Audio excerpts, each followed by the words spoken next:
ಸೊಪ್ಪು ಹಸಿ ಅವರೆಕಾಳು ಹಾಕಿ ಬಸ್ಸಾರು ಮಾಡೋದು ತೋರಿಸ್ಕೊಡ್ತೀನಿ. ಇಲ್ಲೊಂದು ಅರ್ಧ ಕೆಜಿ ಅಷ್ಟು ಅವರೆಕಾಳನ್ನ ನೀರಿಗೆ ಹಾಕೊಂಡು ಬೇಯಿಸ್ಕೋಬೇಕು.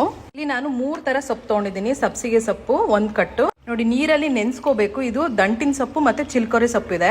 ಫಸ್ಟಿಗೆನೆ ಕಾಳು ಕುದಿಯೋವಾಗ್ಲೇನೆ ಸಬ್ಸಿಗೆ ಸೊಪ್ಪು ಹಾಕೊಳ್ಳಿ. ಇದು ಬೇಯಬೇಕು ಇದು ಚೆನ್ನಾಗಿ. ಈ ಸಬ್ಸಿಗೆ ಸೊಪ್ಪು ಫಸ್ಟಿಗೆ ಹಾಕೊಳ್ಳಿ, ಆವಾಗ ರಸ ಚೆನ್ನಾಗಿ ಬಿಟ್ಕೊಂಡ್ರೆ ಬಸ್ಸಾರು ತುಂಬಾ ರುಚಿಯಾಗಿರುತ್ತೆ. ಕಾಳು ಒಂದು 70% ಅಷ್ಟು ಬೆಂದಿದೆಯಲ್ಲ, ಇವಾಗ ಸೊಪ್ಪು ಹಾಕಬೇಕು. ನೋಡಿ, ಮಿಕ್ಕಿರೋ ಸೊಪ್ಪೆಲ್ಲ ಇವಾಗ ಹಾಕಬೇಕು. ರುಚಿಗೆ ತಕ್ಕಷ್ಟು ಕಲ್ಲುಪ್ಪು ಹಾಕಿ ಈ ತರ ಹಿಂಗೆ ಪ್ರೆಸ್ ಮಾಡಿ. ಮಾತಾ ಈ ತರ ಓಪನ್ ಪಾಟ್ ಅಲ್ಲೇ ಮಾಡಬೇಕು. ಆ ಕುದೀತಾ ರಸ ಎಲ್ಲ ಬಿಟ್ಕೋಬೇಕು. ನೀವು ಇದನ್ನೆಲ್ಲ ಹಾಕ್ಬಿಟ್ಟು ಕುಕ್ಕರಲ್ಲಿ 1 ವಿಷಲ್ ಹೊಡಿಸ್ತೀನಿ ಅಂದ್ರೆ ಒಳ್ಳೆ ಬಿಸಿನೀರು ತಿಂದಂಗಿರುತ್ತೆ. ಈ ತರ ಕುದಿಬೇಕು. ಈ ತರ ಕುದ್ಬಿಟ್ಟು ನೀವು ಬಸ್ತ್ ಮಾಡಿದ್ರೇನೆ ಅದಕ್ಕೆ ಬಸ್ಸಾರು ಅಂತ ಹೇಳೋದು. ನೋಡಿ, ನಾನಿಲ್ಲಿ ಬರೀ ಹಸಿ ಕಾಳು ಹಾಕಿದ್ದೀನಿ. ನೀವು ಬರೀ ತೊಗರಿ ಕಾಳು ಆಮೇಲೆ ಹಳಸಂದೆ ಕಾಳು ಸೀಸನ್ ಇವಾಗ. ಆ ಹಸಿ ಕಾಳಲ್ಲಿ ಮಾಡಿದ್ರೆ ಬಸ್ಸಾರು ತುಂಬಾ ಚೆನ್ನಾಗಿರುತ್ತೆ. ಇದಕ್ಕೆ ನೀವು ಬೇಳೆನೂ ಸಹ ಹಾಕೋಬಹುದು, ಬಟ್ ಇವತ್ತು ನಾನು ಹಸಿ ಕಾಳಲ್ಲಿ ಮಾಡ್ತಾ ಇದ್ದೀನಿ. ಸೊಪ್ಪು ಕಾಳು ಬೇಯ್ತಾ ಇರಲಿ. ಇವಾಗ ಒಗ್ಗರಣೆಗೆ ನಾವು ರುಬ್ಬೋದಕ್ಕೆ ನಾನು ಇಲ್ಲಿ ಒಂದು 10 ಒಣಮೆಣಸಿನ್ಕಾಯಿ ಹಾಕೊಂಡಿದ್ದೀನಿ ಗುಂಟೂರ್ದು. 2 ಡ್ರಾಪ್ ಎಣ್ಣೆ ಹಾಕೊಳ್ಳಿ. 1 ಸ್ಪೂನ್ ಜೀರಿಗೆ, ಟೀಸ್ಪೂನ್ ಅಷ್ಟು ಕರಿಮೆಣಸು. ಇದನ್ನ ಫ್ರೈ ಮಾಡ್ಕೋಬೇಕು. ಲೋ ಫ್ಲೇಮಲ್ಲೇ ಫ್ರೈ ಮಾಡ್ಕೊಳ್ಳಿ.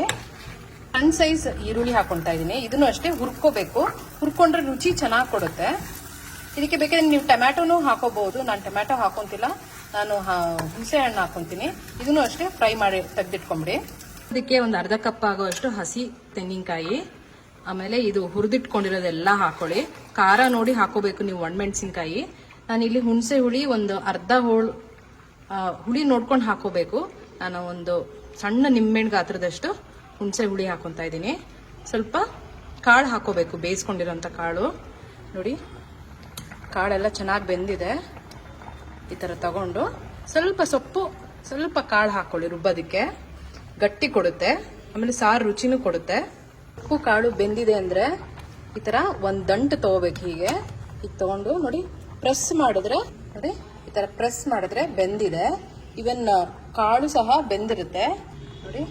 ಈಗಂದ್ರೆ ನೋಡಿ ಕಾಳು ಸಹ ಬೆಂದಿದೆ. ಇವಾಗ ಆಫ್ ಮಾಡಿಬಿಟ್ಟು ಸೋರ್ಸ್ಕೋಬೇಕು. ಇದನ್ನ ಕಾಳು ಮತ್ತೆ ನೀರನ್ನ ಸಪ್ರೇಟ್ ಮಾಡಿ.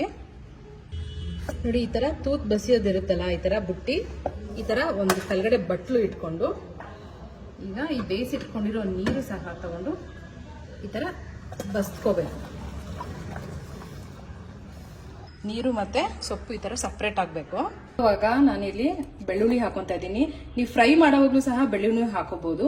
ಈಗ ನೋಡಿ, ಈ ತರ ಮಿಕ್ಸ್ ಮಾಡಿ ರುಬ್ಕೋಬೇಕು. ನೀರು ಹಾಕೊಂಡು ಈ ತರ ರುಬ್ಕೋಬೇಕು. ಕೊನೆಯಲ್ಲಿ 1 ಹಿಡಿ ಆಗೋಷ್ಟು ಕೊತ್ತಂಬರಿ ಸೊಪ್ಪು, ನಾಟಿ ಕೊತ್ತಂಬರಿ ಸೊಪ್ಪು ಹಾಕೊಂಡು ಜಸ್ಟ್ ಪಲ್ಸ್ ಮೋಡಲ್ಲಿ ಇದನ್ನ ಗ್ರೈಂಡ್ ಮಾಡ್ಕೋಬೇಕು.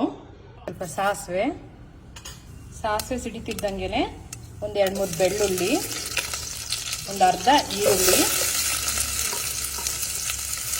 ಆಮೇಲೆ ನೋಡಿ ಒಗ್ಗರಣೆ ಐಟಮ್ನಲ್ಲಿ ಸ್ವಲ್ಪ ಕರ್ಬೇವಿನ ಸೊಪ್ಪು ಹಾಕೋಬೇಕು. ಇದೆಲ್ಲ ಒಂದು 2 ನಿಮಿಷ ಫ್ರೈ ಮಾಡ್ಕೊಳ್ಳಿ. ಇಲ್ಲಿ ಕೆಂಪಗಾಗ್ತಿದ್ದಂಗೆ ರುಬ್ಬಿಟ್ಕೊಂಡಿರೋ ಮಸಾಲ ಹಾಕೋಬೇಕು. ಸೊಪ್ಪು ಕಾಳು ಬಸ್ತಿಟ್ಕೊಂಡಿರೋ ನೀರೇ ಹಾಕಬೇಕು, ಬೇರೆ ನೀರು ಹಾಕೊಳ್ಳಿಕ್ಕೆ ಹೋಗ್ಬೇಡಿ. ಸಾರು ಕನ್ಸಿಸ್ಟೆನ್ಸಿ ನೋಡಿಕೊಂಡು ಅಡ್ಜಸ್ಟ್ ಮಾಡ್ಕೊಳ್ಳಿ. 5 ನಿಮಿಷ ಚೆನ್ನಾಗಿ ಹೈ ಫ್ಲೇಮಲ್ಲಿ ಕುದೀಲಿ ಇದು. ಒಗ್ಗರಣೆ ಹಾಕೋದು ಸ್ವಲ್ಪ ಎಣ್ಣೆ, ಒಣಮೆಣಸಿನ್ಕಾಯಿ, ಒಂದು ದೊಡ್ಡ ಈರುಳ್ಳಿ ಹಾಕಿದ್ದೀನಿ. ಎಲ್ಲ ಹಾಕೊಳ್ಳಿ. ಇಲ್ಲಿ ಚೆನ್ನಾಗಿ ಫ್ರೈ ಮಾಡ್ಕೋಬೇಕು. ಮಾತ್ರ ಒಂದು ಚೂರು ಉಪ್ಪು ಹಾಕ್ತಾ ಇದ್ದೀನಿ ನಾನಿಲ್ಲಿ. ಬೇಯಿಸ್ಕೊಂಡಿರೋ ಸೊಪ್ಪು ಕಾಳು ಹಾಕೊಂಡು ಚೆನ್ನಾಗಿ ಒಗ್ಗರಣೆಯಲ್ಲಿ ಮಿಕ್ಸ್ ಮಾಡ್ಕೊಳ್ಳಿ. ಈ ಥರ ಒಗ್ಗರಣೆಯಲ್ಲಿ ಚೆನ್ನಾಗಿ ಮಿಕ್ಸ್ ಮಾಡ್ಕೊಳ್ಳಿ. ಇಲ್ಲಿ ಸಾರು ಸಹ ಚೆನ್ನಾಗಿ ಕುದೀತಾ ಇದೆ. ಈ ಥರ ಚೆನ್ನಾಗಿ ಮರಳಬೇಕು, ಆವಾಗಲೇ ಬಸ್ಸಾರು ರುಚಿ ಕೊಡೋದು. ಟೇಸ್ಟ್ ಮಾಡಿ ನೋಡಿ, ನಿಮಗೆ ಉಪ್ಪು ಬೇಕಂದ್ರೆ ಆ್ಯಡ್ ಮಾಡಿ. ನಾನು ಉಪ್ಪು ಕರೆಕ್ಟಾಗಿದೆ. ಕೊನೆಯಲ್ಲಿ ಇದಕ್ಕೆ ಒಂಚೂರು ತೆಂಗಿನ ತುರಿ ಹಾಕಬೇಕು. ಇಷ್ಟು ತೆಂಗಿನ ತುರಿ ಬೇಕು ನೋಡ್ಕೊಂಡು ಹಾಕೊಳ್ಳಿ. ಜಾಸ್ತಿ ಹಾಕಿದಷ್ಟು ರುಚಿ ಚೆನ್ನಾಗಿ ಕೊಡುತ್ತೆ. ಮಿಕ್ಸ್ ಮಾಡಿಬಿಟ್ಟು ಫ್ಲೇಮ್ನ ಆಫ್ ಮಾಡಿಬಿಡಿ. ಪಲ್ಯ ರೆಡಿ. ಸೊಪ್ಪಿನ ಪಲ್ಯ ಸೂಪರ್ ಆಗಿರುತ್ತೆ. ಟ್ರೈ ಮಾಡಿ ಒಂದ್ಸತಿ. ಬಿಸಿ ಬಿಸಿ ಮುದ್ದೆ